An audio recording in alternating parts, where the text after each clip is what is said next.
Friendly reminder: this is a truly terrifying horror film that has been known to scare people to death. Twin ghosts, malevolent spirits, a 7-day rebirth, and a time of ghostly chaos. With a rating of 8.0 from over 200,000 viewers, rigor mortis, do you really dare to watch it? The movie starts with high tension. In a dimly lit apartment, a man hangs himself from the ceiling fan, smoking his last cigarette before he kicks away the stool beneath him. But as he's struggling, his body suddenly stiffens, and complex images flash in his eyes. At this moment, he seems to see a terrifying ghostly figure emerge from under a white cloth in front of him. It's only then that Seo-ho realizes he's been possessed by a malevolent spirit. Despite the horrific situation, he shows no fear. Instead, his desperate eyes silently plead for the vengeful spirit to end his life. Having suffered from a failed career and a wife who left him, Seo-ho feels life is meaningless, so he decides to end it all. It seems the vengeful spirit hears his heart's desire and transforms into a wisp of black smoke, entering his body. However, just as Seo-ho is about to be strangled to death, a Taoist priest suddenly bursts in and cuts the rope, saving him. The priest, Yao, quickly begins to chant incantations. Unexpectedly, the ghost lunges at him, and Yao, in a moment of quick thinking, kicks off the wall, managing to fend off the ghost's attack. He then bites his finger and presses it firmly against the ghost's face, forcing the spirit to the mirror.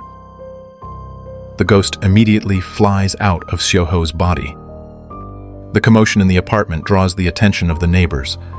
Auntie Mui cautiously approaches to check on Seo-ho's condition, but the next moment, only after expelling all the impurities from his body, did Seo-ho gradually begin to recover. However, the neighbors, witnessing this terrifying scene, are eerily indifferent. They seem to have become desensitized to such events. Since being saved by Yao, Seo-ho has been given a second chance at life. He no longer seeks death and decides to live on. However, he doesn't realize that the old building he lives in is far more sinister than he imagines.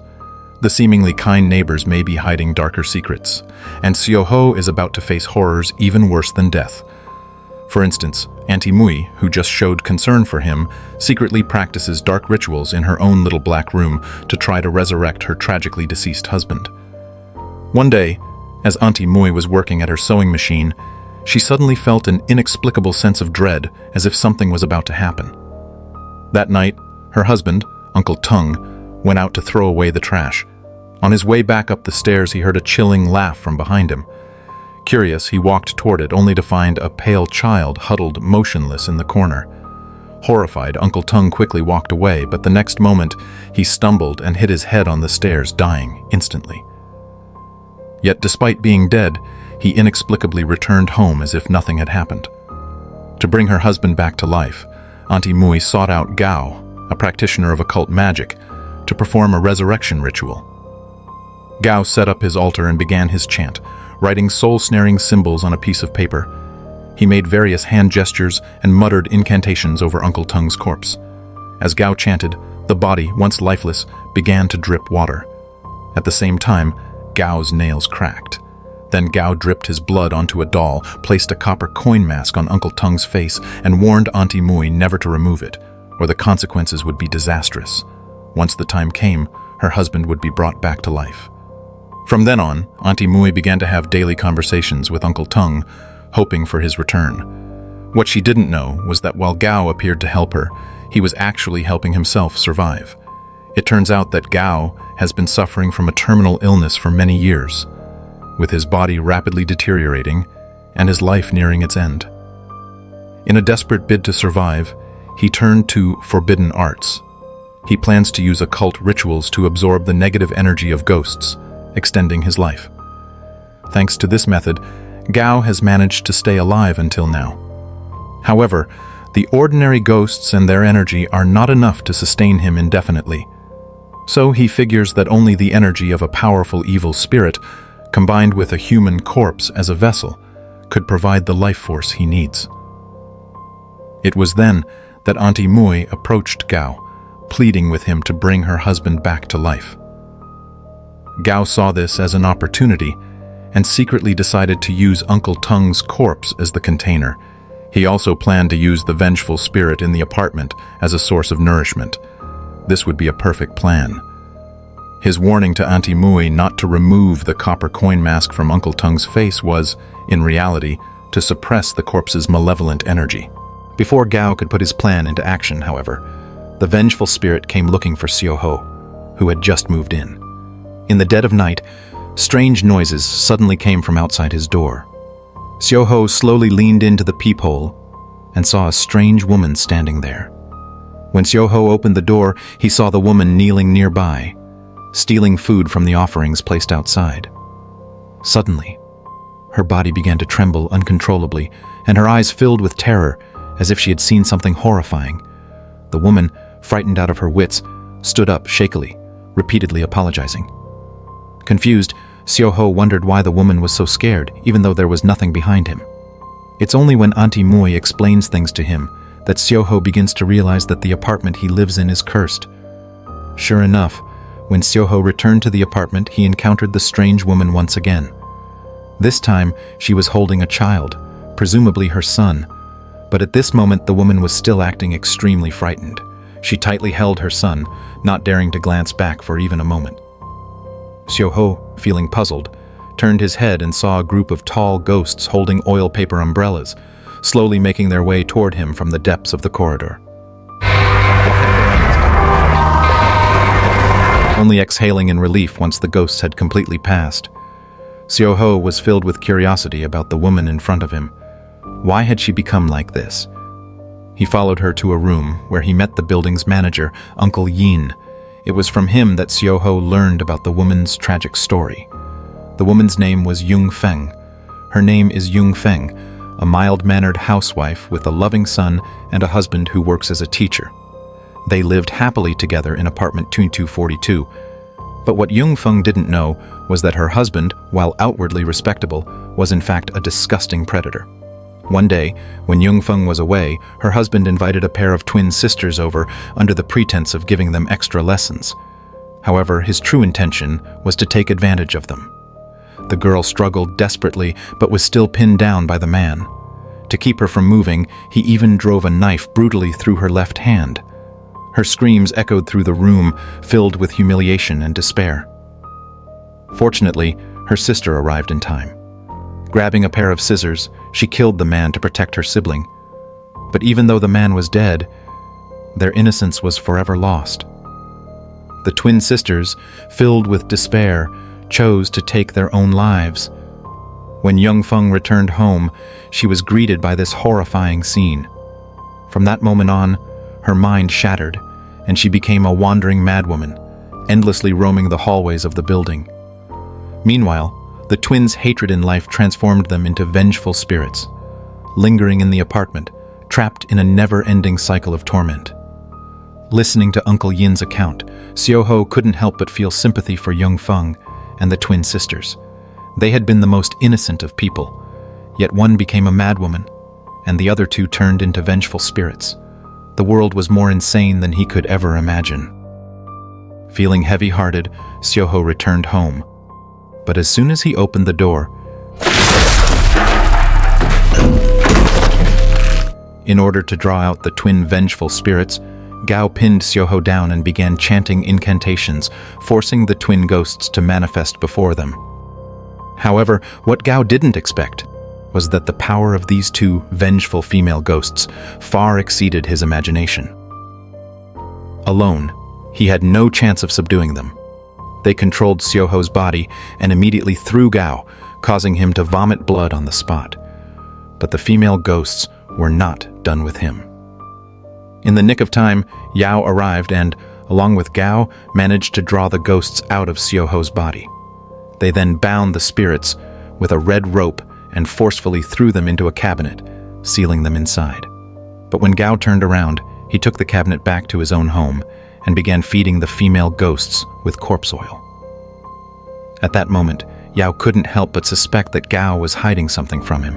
After all, why would he summon the ghosts intentionally? Coincidentally, from that day onward, whenever a neighbor came to visit Yao, he noticed a foul, unusual smell emanating from them. Upon closer inspection, He realized the odor resembled the scent of corpse oil. 你啲衫都係俾人回補㗎。係啊， Sensing something was wrong, Yao began asking the neighbors about Uncle Tung's whereabouts. They all claimed they hadn't seen him and suggested Yao speak with the building manager, Uncle Yin, who might know more. Following their advice, Yao immediately went to Uncle Yin to inquire about Uncle Tung. Uncle Yin then pulled out a gold tooth that he had found a few days earlier on the stairs. While he didn't know whose it was, he couldn't help but recall that Uncle Tung had a similar gold tooth. This led him to suspect that Uncle Tung might have already been murdered. Yao, concerned, visited Auntie Mui's house to inquire further. To his surprise, Gao was there too. This only deepened Uncle Yin's suspicions. Auntie Mui would never normally associate with Gao. So why was Gao here?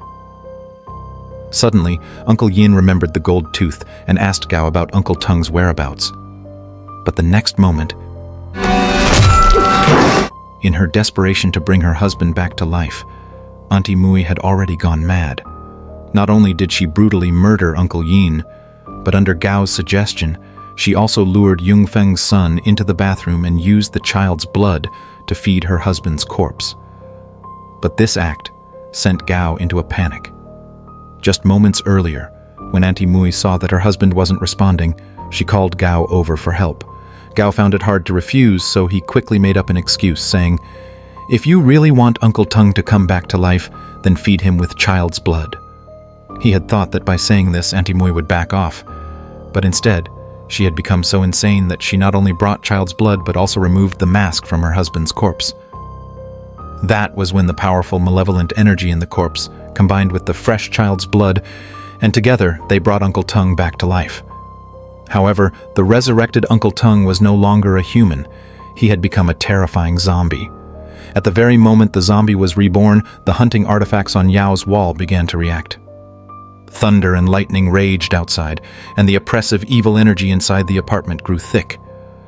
Yao immediately realized something terrifying was happening in the apartment, so he rushed downstairs. To his horror, he saw that a large hole had appeared in Auntie Mui's front door. He cautiously pushed the door open, only to find the entire room drenched in blood. Yao slipped and fell on the floor, and within a second, a bloody hand covered his mouth and nose. Only when the zombie could no longer smell the presence of the living did Gao finally release his grip. At that moment, Gao was near death. He knew that he had made a huge mistake and would pay the price for it. With his last breath, he placed his hope in Yao, and then he died. Though Yao was reluctant to clean up Gao's mess, he had no choice but to step up for the safety of the other residents. However, he quickly realized that he alone would not be enough to deal with the powerful zombie. So, he turned to Xiaoho for help. Little did they know the situation was about to become even more dire than they had imagined. Yungfeng, unaware that her son had already been consumed by the zombie, continued to search the apartment for him. As she wandered, she eventually arrived at the room where Gao had sealed the female ghosts. Seeing the cabinet shaking, she mistakenly thought her son was inside. Without hesitation, she smashed the lock and tore off the red rope that was securing it. However, in doing so, Yungfeng unknowingly released the female ghosts once again. But the twin female ghosts, knowing all too well how tragic Yungfeng's life had been, decided to spare her. They turned away to seek revenge on Yao. But Yungfeng, unable to find her son, was a woman consumed by grief. Just as she was kneeling on the floor, crying uncontrollably, she suddenly saw a familiar figure at the end of the hallway.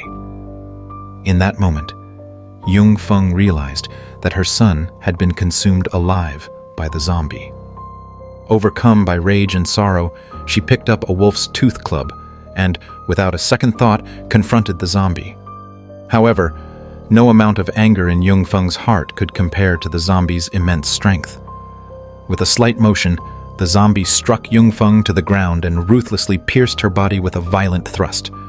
Just as Yungfeng's life hung by a thread, Xiaoho arrived. He grabbed a Molotov cocktail and threw it with all his might at the zombie. But after 7 days and nights of being refined, the zombie had become impervious to blades and fire. This attack was insignificant to it. The zombie locked its deadly gaze on Xiaoho and leapt toward him. Xiaoho dodged just in time, and the zombie was buried under a mound of glutinous rice. Just as Xiaoho let out a sigh of relief, the twin vengeful spirits suddenly appeared.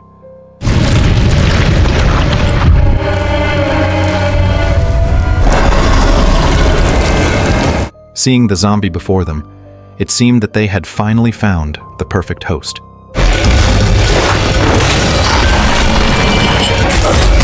When the vengeful female ghosts merged with the zombie, the resulting power was unimaginable.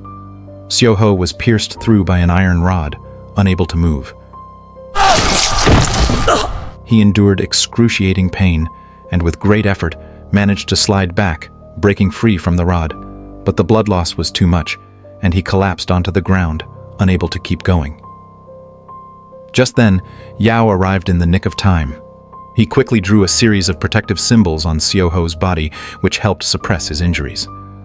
一直夜的时间过去，你就永远回不来了。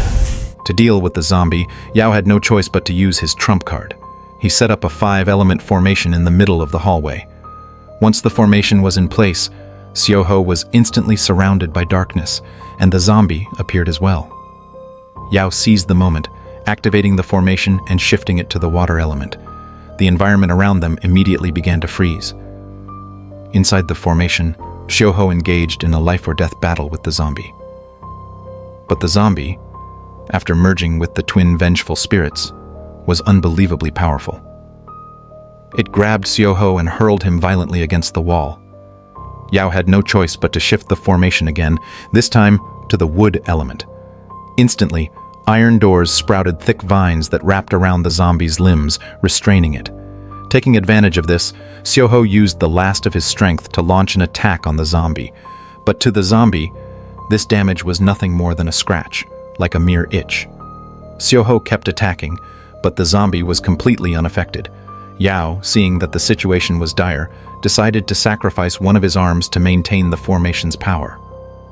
He threw the peach wood sword to Xiaoho, but just as Xiaoho reached out to grab it, the zombie unexpectedly caught the sword and crushed it with ease. At this point, no matter how hard they fought, it seemed all was in vain. Fortunately, at that moment, the 5-element formation had shifted to the metal element. The metal element was the strongest of all the elements. Once activated, even the mightiest zombie would be scorched by the blazing sunlight and reduced to ashes. Yao knew that this was their last chance. Without hesitation, he yanked the red string from the wooden sword and jumped out of the apartment. Just then, the final fire element quietly entered the formation. As golden light filled the air, the zombie's body instantly erupted in flames, and the twin female ghosts were completely obliterated, their souls scattering into nothingness. When Auntie Mui emerged from the darkness, she was met with this catastrophic scene. She had never imagined that her desperate wish to bring her husband back to life would result in such a terrible disaster. Stricken with guilt, she ended her life on the spot, seeking redemption for her actions. Staring at the scene before him, Xiaoho was overwhelmed with grief and exhaustion, and before he knew it, he fell into a deep sleep. But when he finally awoke, everything had suddenly returned to calm. The terrifying zombie, the bloodied formation, and the scenes of horror seemed as though they had never happened at all. Just like the once popular Hong Kong zombie movies, which vanished without a trace after this story. And with that, the story came to an end. Until next time.